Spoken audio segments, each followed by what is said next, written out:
Hello techies, welcome back to TBC. Honor பார்த்தோம் அப்படின்னா குளோபலாக smart ஃபோன்ஸை launch பண்ணிட்டு இருந்தாலும் இந்தியாவுக்கு இப்போ தான் வந்து கம்பேக் கொடுத்தாங்க ஹானரோட 90 ஃபோன்ல இருந்து. தென் அந்த ஃபோனோட ஸ்பெக்கெல்லாம் ரொம்ப டீசெண்டாக நல்லா தான் பண்ணியிருந்தாங்க. பட் அங்கே பெரிய மொக்க வாங்கினது அதோட ப்ரைஸிங். தென் அவங்க ப்ரைஸிங் பார்த்தோம் அப்படின்னா ஒரு ஃப்ளாக்ஷிப் ரேஞ்சுக்கு செட் பண்ணியிருந்தாங்க. தென் ஃபோன் நல்லா இருந்தது, இல்லைன்னு சொல்ல. பட் அந்த ப்ரைஸிங் வந்து இந்தியன் மார்க்கெட்டுக்கு ஏற்ற மாதிரி செட் ஆகலை. ஏன்னா அந்த ஒரு ப்ரைஸிங்க்கு நான் நல்லா தெரிஞ்சு ஒரு ஃப்ளாக்ஷிப் ஸ்மார்ட் ஃபோன் வாங்கிக்கலாமே அப்படிங்கிற அளவுக்கு தான் மைண்ட் செட்டை கிரியேட் பண்ணுற மாதிரி அந்த ஃபோனோட ப்ரைஸிங் இருந்தது. தென் அது வந்து அதை போனாலும் திரும்ப வந்து ஹானர் ஒரு ஃபோனை இந்தியாவில் கன்ஃபார்ம் பண்ணியிருந்தாங்க. பட் வராது அப்படின்னு நினச்சிட்டு இருந்தேன். பட் இப்போ பார்த்தோம் அப்படின்னா பிஐஎஸ் வெப்சைட்டில் சர்டிஃபைடாக இருக்குது. 91 மொபைல்ஸ் ஆக்சுவலாக கன்ஃபார்ம் பண்ணியிருந்தாங்க. தென் பொறுத்த வரைக்கும் இந்த ஃபோன் வந்து இந்தியாவில் கன்ஃபார்ம் வரதுக்கு வாய்ப்பு அதிகம் அப்படின்னு சொல்லிட்டு ஹானரோட X9b தான் அந்த ஸ்மார்ட் ஃபோன். தென் இந்த ஸ்மார்ட் ஃபோன் ஒரு 20 to 25K செக்மெண்ட்டை பேஸ் பண்ணியே வரப்போகுது. இந்த ஒரு ப்ரைஸிங்கில் வர ஸ்மார்ட் ஃபோன் உண்மையாகவே ஒர்த்தாக தான் இருக்கா, என்ன மாதிரியான ஸ்பெசிஃபிகேஷன் இருக்க போகுது, இந்த ஃபோன் எப்போ இந்தியாவுக்கு வரப்போகுது அண்ட் கன்சிடர் பண்ணலாமா, இது போக இந்த ஃபோனை பற்றி எனக்கு சில விஷயங்கள், ஒரு காமன் பர்சனாக ஃபோன் வாங்க போகிறவங்களுக்கு இந்த ஃபோன் என்ன மாதிரியான தாட்டை கிரியேட் பண்ணும் அப்படிங்கிற என்னோட சில பர்சனல் தாட்ஸையும் சேர்த்து தான் இந்த ஒரு வீடியோ வந்து இருக்க போகுது. தென் வீடியோ பார்த்து முடிச்சுட்டு பிடிச்சிருக்கு, இன்ஃபர்மேட்டிவாக இருக்குது அப்படின்னு நினச்சிங்கன்னா மறக்காமல் இந்த லைக், ஷேர், சப்ஸ்கிரைப் பட்டன்லாம் தட்டி விடுங்க. ஹானரோட இந்த X9b ஸ்மார்ட் ஃபோன் பொறுத்த வரைக்கும் ஓவரால் லுக் அப்படின்னு பார்த்தோம்னா ஒரு வீகன் லெதர் பேக் இருக்க போது. தென் அந்த கேமரா மாடல்ஸ் இதோட ஓவரால் லுக்கெல்லாம் பார்த்தோம்னா ஆல்ரெடி நமக்கு ரியல்மியை பார்த்த மாதிரி ஒரு ஞாபகம் வரும். கிட்டத்தட்ட அப்படியே ரியல்மியை பார்த்து இன்ஸ்பயர் ஆன மாதிரி தான் இருந்தது ஆக்சுவல் லுக் அப்படின்னு பார்க்கும்போதில். பட் நல்லா இருந்தது. ஒரு orange colour vegan leather bag, அந்த பேக்கில் கேமராவோட மாடல்ஸ் அப்படியெல்லாம் பார்க்குறதுக்கு ஓரளவுக்கு நல்லா இருந்தது. பட் கொஞ்சம் கன்ஃபியூஷனாகவும் ரியல்மி ஃபோன் அப்படியே காப்பி அடிச்சு வச்சிருக்காங்களே அப்படிங்கிற ஒரு ஃபீலும் கொடுத்தது ஹானர் அப்படிங்கிற பிராண்டிங். அண்ட் ஃப்ரண்ட்ல பார்த்தோம் அப்படின்னா 3D கர்வ் டிஸ்பிளேஸ் யூஸ் பண்ணியிருக்காங்க. இந்த டிஸ்பிளே ஸ்பெக்கும் கொஞ்சம் ஹைலைட் பண்ணுற மாதிரி தான் இருந்தது. ஏன்னா 1.5K ரெசல்யூஷனில் இங்கே வந்து டிஸ்பிளேஸ் எடுத்துகிட்டு வராங்க, AMOLED டிஸ்பிளேஸ். அண்ட் அதே நேரத்தில் 120 ஹெர்ட்ஸ்க்கான ரெஃப்ரெஷ் ரேட் இருக்கக்கூடிய ஒரு ஸ்க்ரீன், 1300 ஹெர்ட்ஸ்க்கான பீக் பிரைட்னஸ் இருக்கும் அப்படிங்கிற ஓவரால் கிளைமிங்ஸ் இருக்குது. தென் ஆல்ரெடி இது குளோபல் மார்க்கெட்டில் லான்ச் ஆன ஒரு ஸ்மார்ட் ஃபோன் தான்.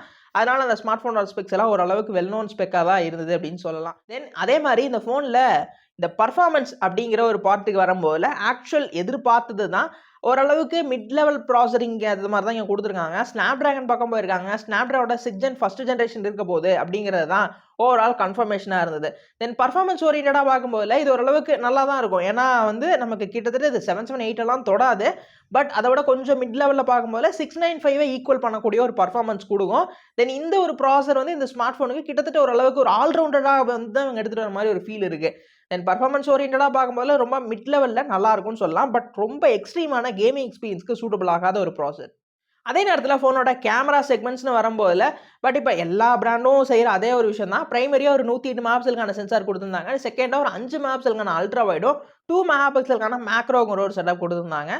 கேமராஸ் பொறுத்த வரைக்கும் இவங்களோட X90லே நாங்கள் கேமரா எப்படிப்பா சம்பவம் பண்ணுவோம் அப்படிங்கிற மாதிரி நிறைய விஷயங்களை காட்டியிருந்தாங்க. பட் என்ன அப்படின்னா X90ல இருந்த பிரச்சனையுமே அதில் ஓஎஸ்க்கான ஸ்டெபிலிட்டி இல்லை.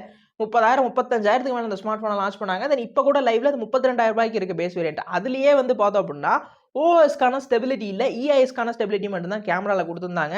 தென் அது மோர் தென் நெகட்டிவாக இருக்கும். இன்றைக்கி நீங்கள் விவோ ஸ்மார்ட் ஃபோன்ஸ் எடுத்துக்கிட்டீங்க அப்படின்னா உங்களுக்கு பட்ஜெட் ரேஞ்சில் வரும்போதே அவங்க ஸ்டெபிலிட்டிக்காக நிறையா விஷயங்கள் பண்ணுறாங்க. அது கேமராஸில் ஒர்க் அவுட்டும் ஆகுது. பட் இவங்க வந்து அதெல்லாம் ஒரு ப்ரீமியம் லெவல்லையே ப்ரைஸிங் வச்சு ஸ்மார்ட் ஃபோன் லான்ச் பண்ணும்போது இந்த மாதிரி விஷயங்களை மிஸ் பண்ணுறது அந்தளவுக்கு பெருசாக இல்லை. பட் போன டைமே கேமராவோட எக்ஸ்பீரியன்ஸ் அதில் இருக்கக்கூடிய ஸ்பெசிஃபிகேஷனாக நல்லா இருந்தது. தென் அந்த ஓஎஸ்க்கான ஸ்டெபிலிட்டி வந்து இருக்கா அப்படிங்கிறது இப்போதைக்கு கன்ஃபார்மாக எனக்கும் தெரியலை. நான் படித்த வரைக்கும் கேமராவோட ஸ்பெக்கை வந்து போட்டிருந்தாங்களே தவிர்த்து இந்த ஸ்டெபிலிட்டியை பற்றி எங்கேயுமே பெருசாக கிளைமிங்ஸ் இல்லை. அதனால அந்த ஒரு விஷயம் கொஞ்சம் பயந்தான். பட் இஎஸ்க்கான ஸ்டெபிலிட்டி, அந்த இமேஜ் ஸ்டெபிலைசேஷன் வந்து இருக்கும் அப்படிங்கிற எக்ஸ்பீரியன்ஸ் இருக்குது. அண்டு போன டைமே பார்த்தோம் அப்படின்னா அவங்க அந்த சேச்சுரேஷன்ஸ்லாம் கொஞ்சம் மற்ற பிராண்ட்ஸ் மாதிரி கொஞ்சம் கலர்ஃபுல்லாக க்ளோயிங்கெல்லாம் காட்டுறாங்க. அண்டு செல்ஃபீஸ்னு வரும்போது ஒரு 16 மெகாபிக்சலுக்கான செல்ஃபி இருக்கிறது தான் ஓவரால் வந்து இந்த கேமராவோட செட்டப்ஸாக இருக்க போகுது. மோர் தென் இது ஒரு மிட் லெவலுக்கு ஏற்ற மாதிரி ஒரு ஆல்ரவுண்டராக கன்சிடர் பண்ணும்போது கேமராஸ் ஓகேன்னு சொல்லலாம். பட் அந்த ஓஎஸ்க்கான ஸ்டெபிலிட்டி இருந்ததுன்னா கண்டிப்பாக வந்து ஒரு நல்ல கேமரா செக்மெண்ட்டாகவும் வந்து இங்கே பர்ஃபார்ம் பண்ணணும்னு எக்ஸ்பெக்ட் பண்ணுறேன். பேட்டரிஸ்னு வரும்போது சர்ப்ரைஸ்லி இது மற்ற பிராண்ட்லேருந்து கொஞ்சம் டிஃப்ரெண்ட்டாக இருந்தது. 5800 mAhக்கான பேட்டரியும் அதை சார்ஜ் பண்ணுறதுக்கு 35 வாட்ஸ்க்கான ஃபாஸ்ட் சார்ஜிங்கும் இருக்கும் கூட தான் ஓவரால் கன்ஃபர்மேஷன்ஸாக இருந்து. தென் 5800 mAhங்கிறது கிட்டத்தட்ட 6000 mAhன்னு வச்சுக்கலாமே.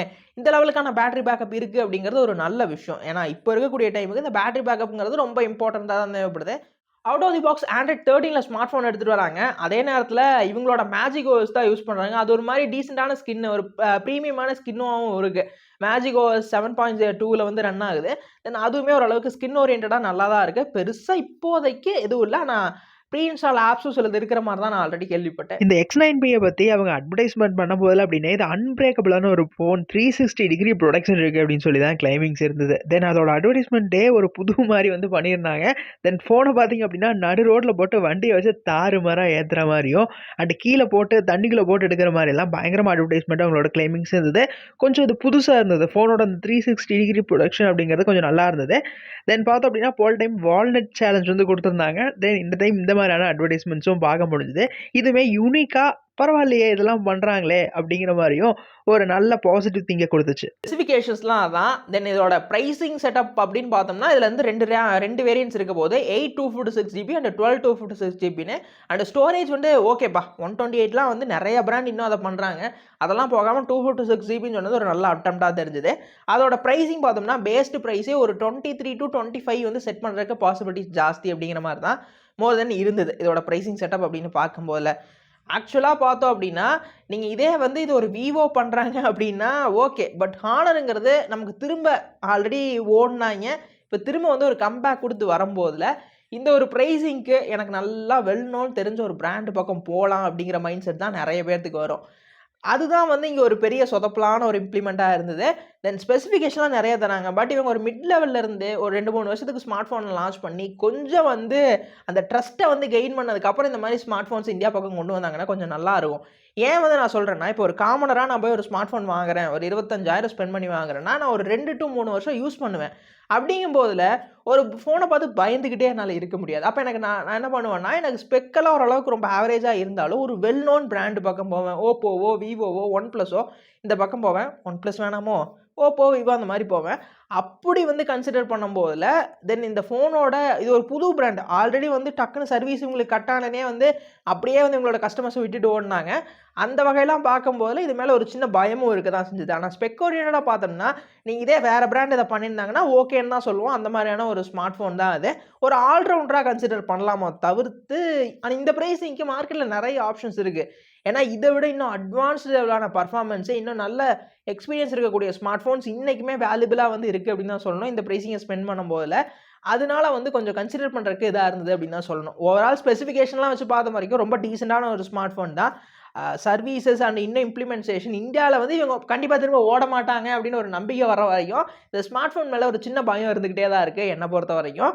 தென் வந்து இந்த ஃபோன் லான்ச் அப்படின்னு பார்த்தோம்னா நமக்கு ஜனவரி 2024 first month and first or second வீக்கில் அந்த ஸ்மார்ட் ஃபோன் லான்ச் ஆக பாசிபிலிட்டி ஜாஸ்தி அப்படிங்கிறது தான் இப்போதைக்கு தெரிய வந்த நியூஸாக இருந்தது. ஓவரால் தான் இந்த வீடியோ உங்களுக்கு பிடிச்சிருக்கு, இன்ஃபர்மேட்டிவாக இருக்குது, நான் வீடியோ பண்ணுற விதம் உங்களுக்கு பிடிச்சிருக்கு அப்படின்னு நினச்சிங்கன்னா ஒரு கமெண்ட்டை தட்டி விடுங்க. வீடியோ எப்படி இருந்தது அப்படிங்கிறத மறக்காமல் வந்து சொல்லுங்கள்.